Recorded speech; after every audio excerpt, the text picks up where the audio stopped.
சற்று முன் சபாநாயகர் ஜேசிடி பிரபாகர் ராஜினாமா அதிர்ச்சியில் விஜய். அதாவது தமிழ்நாடு சட்டசபை இளைஞர்களால் களை கட்டி உள்ளது. தாவேகா தலைவர் விஜய் முதல்வராக பொறுப்பேற்றுள்ள நிலையில் எதிர்க்கட்சி தலைவராக உதயநிதி பொறுப்பேற்றுள்ளார். இதுநாள் வரை சட்டசபையில் என்ன நடக்கிறது என்று பார்க்காத இளைஞர்கள் பலரும் தற்போது சட்டசபை குறித்து பேசி வருகின்றனர். நீண்ட நாட்களாக இருந்த அரசியல் பரபரப்பு தற்போது தணிந்துள்ளது என்றே சொல்லலாம். சமீபத்தில் 17வது சட்டப்பேரவையில் முதல் கூட்டத்தில் பேசிய உதயநிதி ஸ்டாலின், பேரவைத் தலைவரும் நானும் முதல்வர் விஜயும் ஒரே கல்லூரியில் படித்தவர்கள்தான். ஆனால் அரசியல் நடத்துவதில் திமுக தான் சீனியர் பேட்ச். 1967ஆம் ஆண்டு முதல் ஆட்சிக்கு வந்தது திமுக தான். அந்த வகையில் எங்களுடைய அறிவையும் அனுபவத்தையும் தாங்கள் பகிர்ந்து கொள்ள தயாராக இருக்கிறோம். அதனை ஏற்றுக்கொள்ள நீங்களும் தயாராக இருக்க வேண்டும். ஏனென்றால் நமக்கு தமிழ்நாட்டின் மாநில நலன்தான் மிகவும் முக்கியம் என்று பேசினார் உதயநிதி. நானும் முதல்வரும் ஒரே கல்லூரியில் படித்தவர்கள் என்று உதயநிதி ஸ்டாலின் பேசியது தற்போது வைரலாகியும் வருகிறது. இருவரும் எந்த கல்லூரியில் படித்தார்கள், எந்த ஆண்டு படித்தார்கள் போன்ற விவரங்களை பலரும் தேடி வந்தார்கள். முதல்வர் விஜய் மற்றும் உதயநிதி ஸ்டாலின் இருவரும் சென்னையில் உள்ள லயோலா கல்லூரியில் படித்துள்ளனர். ஆனால் இருவரும் ஒரே ஆண்டில் படிக்கவில்லை. விஷுவல் கம்யூனிகேஷன் பட்டப்படிப்பில் சேர்ந்த முதல்வர் விஜய் கல்லூரி படிப்பை பாதியிலேயே விட்டுவிட்டு நடிப்புக்கு சென்று விட்டார். அதே சமயம் உதயநிதி ஸ்டாலின் லயோலா கல்லூரியில் காமர்ஸ் பட்டம் பெற்றுள்ளார். மேலும் தமிழ்நாடு சட்டப்பேரவை சபாநாயகராக பொறுப்பேற்றுள்ள ஜேசிடி பிரபாகரும் லயோலா கல்லூரியில் 1971ஆம் ஆண்டிலிருந்து 1974ஆம் காலகட்டத்தில் இளங்கலை பட்டம் பெற்றுள்ளார் என்பதும் குறிப்பிடத்தக்கது. மேலும் புதிய சபாநாயகராக பொறுப்பேற்றெடுக்கும் ஜேசிடி பிரபாகர் அவையில் பைப்பில் வசனங்களை எல்லாம் குறிப்பிட்டு பேசியிருந்தார்.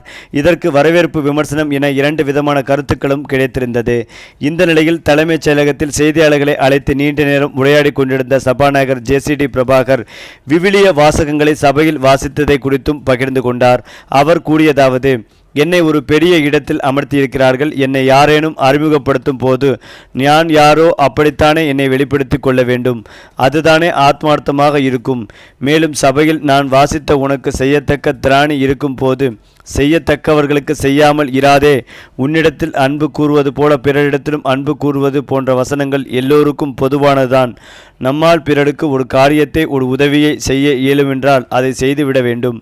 அதே மாதிரி நம்மை நேசிப்பதைப் போலவே பிறரையும் நேசிக்க வேண்டும். இதெல்லாம் அனைவருக்குமான கருத்து தானே.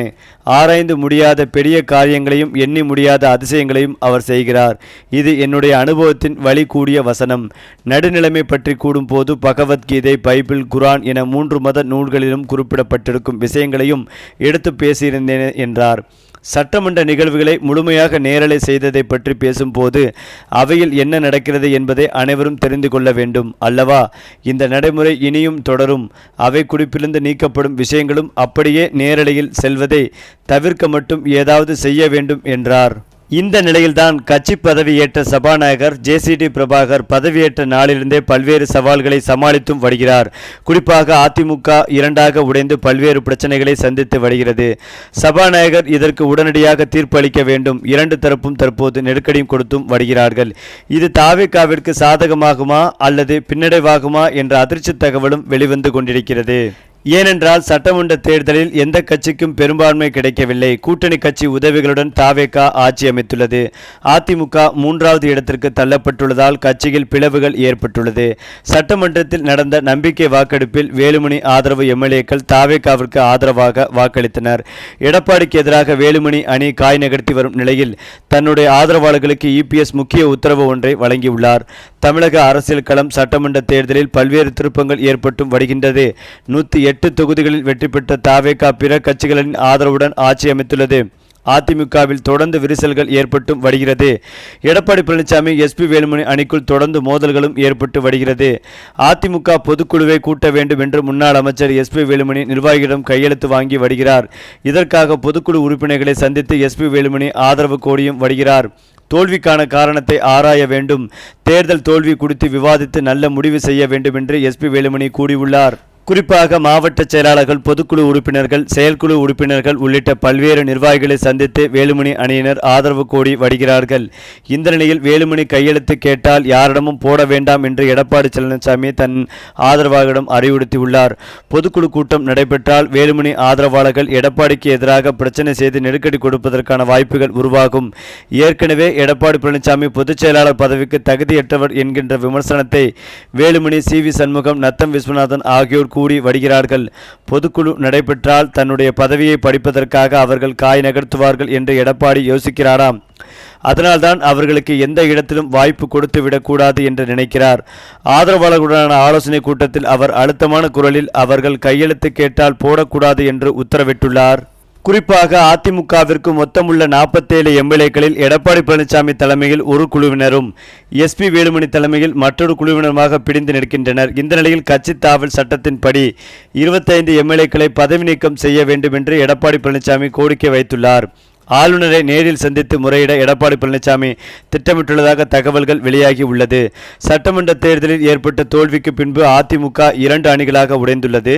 தாவேகாவிற்கு ஆதரவு தெரிவிக்கும் விவகாரத்தில் அதிமுக பொதுச்செயலாளர் எடப்பாடி பழனிசாமி தலைமையில் ஒரு அணியும், முன்னாள் அமைச்சர் எஸ்பி வேலுமணி தலைமையில் ஒரு அணியுமாக செயல்பட்டு வந்தது. சட்டமன்றத்தில் கடந்த மே 13ஆம் தேதி நடந்த நம்பிக்கை வாக்கெடுப்பில் அதிமுக எதிர்த்து வாக்களிக்கும் என எடப்பாடி பழனிசாமி அறிவித்தார். ஆனால் SP Velumani, CV. Shanmugam, Vijayabaskar, KC. Veeramani உள்ளிட்ட 25 முக்கிய எம்எல்ஏக்கள் தாவேகா அரசுக்கு ஆதரவாக வாக்களித்தனர். இதற்கு பிறகுதான் கட்சியின் கட்டுப்பாட்டை மீறி செயல்பட்டதாக சி.வி. சண்முகம், எஸ்பி வேலுமணி உள்ளிட்ட 25 எம்எல்ஏக்களின் கட்சி பதவியை படித்து புதிதாக 26 மாவட்ட செயலாளர்களை எடப்பாடி பழனிசாமி நியமித்துள்ளார். இதற்கு பதிலளிக்கும் வகையில் எங்களை யாரும் கட்சியிலிருந்து நீக்க முடியாது என சி.வி. சண்முகம் தரப்பினர் தெரிவித்தனர். அதிமுக பொதுக்குழுவை கூட்டி தேர்தல் தோல்விக்கான காரணம் குறித்து விவாதிக்க வேண்டும் என எஸ்பி வேலுமணி தரப்பினர் கூறி வருகிறார்கள். இந்த 2 தரப்பினரும் அடுத்தடுத்து சபாநாயகர் ஜே.சி.டி. பிரபாகரை நேரில் சந்தித்து மனுவும் அளித்து வருகிறார்கள்.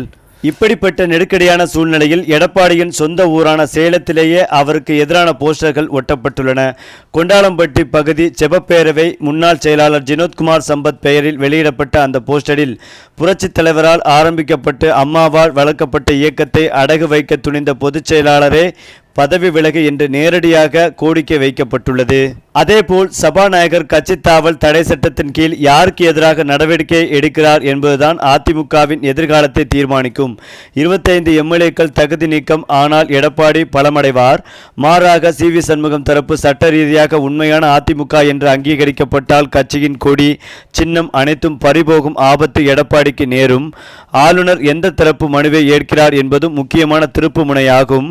நீதிமன்றங்களும் களத்தில் இறங்கும் வாய்ப்புகள் அதிகம். இருந்தாலும் இந்த பிளவு நீண்ட காலத்தில் இருதரப்புக்கும் நஷ்டம்தான் என்கிறார்கள். ஒன்றுபட்ட அதிமுகவிற்கே திமுகவை எதிர்க்கும் பலம் இருந்தது. உடைந்த நிலையில் இரு குழுக்களும் அரசியல் சக்தியை இழக்கும். இதன் மிகப்பெரிய பயனாளி திமுக மட்டுமே ஆவார்கள் என்பதில் சந்தேகமே இல்லை. அது மட்டுமில்லாமல் சபாநாயகர் ஜே.சி.டி. பிரபாகர் இந்த நெருக்கடியால் யாருக்கு சாதகமாக தீர்ப்பளிக்கப் போகிறார் என்ற எதிர்பார்ப்பும் இருந்து வரும் இந்த சூழ்நிலையில் திடீரென அவர் ராஜினாமா செய்ய முடிவெடுத்துள்ளதாக வந்த அதிர்ச்சி தகவல் ஒட்டுமொத்த தமிழக அரசியலையும் புரட்டி போட்டு வருகிறது. சரி, இப்போ நீங்கள் சொல்லுங்கள், சபாநாயகர் ராஜினாமா பற்றிய உங்களுடைய கருத்துக்களையும் உங்கள் கமெண்ட்டில் சொல்லுங்கள். மேலும் இந்த வீடியோ உங்களுக்கு பிடித்திருந்தால் லைக் பண்ணுங்கள், ஷேர் பண்ணுங்கள், மறக்காமல் நம்முடைய சேனலை சப்ஸ்கிரைப் பண்ணிக்கங்க.